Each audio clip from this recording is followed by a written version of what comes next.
பெரிய யுத்த சம்பந்தர்களையோ தேவன் தெரிந்தெடுக்கவில்லை.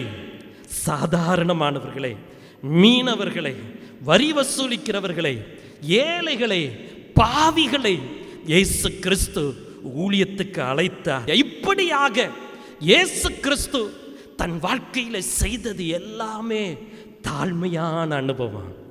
கிறிஸ்துவின் சிந்தை தேவ பிள்ளைகளுக்கு 100% கண்டிப்பாக அவசியப்படுகிறது.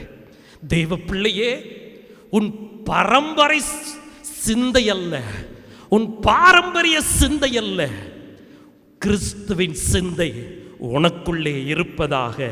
ஸ்தோத்திரம். மகிமையை தவிர்க்கும்படியாக இயேசு கிறிஸ்து பல அற்புதங்களை செய்தார்.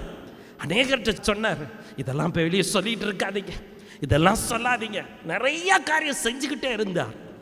நிறைய அற்புதம் அவர் செய்ததெல்லாம் ஸ்தோத்திரம் எழுதுனா புஸ்தகங்கள் காணாது என்று சொல்லப்பட்டு இருக்கிறது.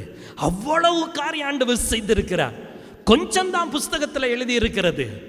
அவ்வளவு அற்புதங்கள் அடையாளங்கள் செய்தாலும் அதை தனக்கு மகிமையை உண்டு பண்ணுவதற்குரிய காரியங்களை ஆண்டவர் செய்யவில்லை. பிதாவின் திட்டத்தை மட்டுமே செய்து முடித்தவராயிருக்கிறார்.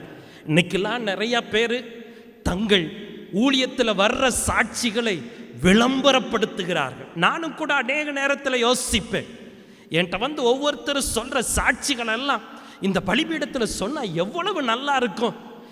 எத்தனை சாட்சிகள், எவ்வளவு பிரம்மாண்டமான காரியங்களை தேவன் சபையில செய்கிறார், சபையின் மூலம் செய்கிறார் என்று சொல்லி நான் ஆச்சரியப்படுவேன். அந்த சாட்சியெல்லாம் இங்க கொண்டு விளம்பரப்படுத்தலாமே, அப்படியெல்லாம் ஸ்தோத்திரம் பல வருடங்களாய் மனதில் நினைச்சாலும் ஆண்டவர் நிறைய காரியங்களை தடுத்து தடுத்து வைத்திருக்கிறார். கர்த்தருக்கு ஸ்தோத்திரம். இப்பொழுதுதான் எனக்கு மனசுல நிம்மதியா இருக்குது. ஸ்தோத்திரம். ஆண்டவர் என்ன சொல்லுகிறார்? எல்லா அற்புதங்களையும் அவர் வெளியே சொல்லவில்லை. அவர் மகிமையை ஸ்தோத்திரம் பெரிய பிரஸ்தாபப்படுத்தி ஸ்தோத்திரம் போய் 10 பேர்ட்ட சொல்லு, போய் 1000 பேர்ட்ட சொல்லு, அப்படி சொல்லி கொட்டடிக்க சொல்லவில்லை. அவருடைய மகிமையை தேடவில்லை. பிதாவின் சித்தத்தை மட்டுமே செய்து முடித்தார். அவருடைய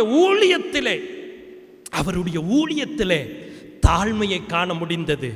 இயேசு கிறிஸ்து அவருடைய சீசர்களுடைய கால்களை கழுவினது அவருடைய தாழ்மையின் மிகப்பெரிய தாழ்மை.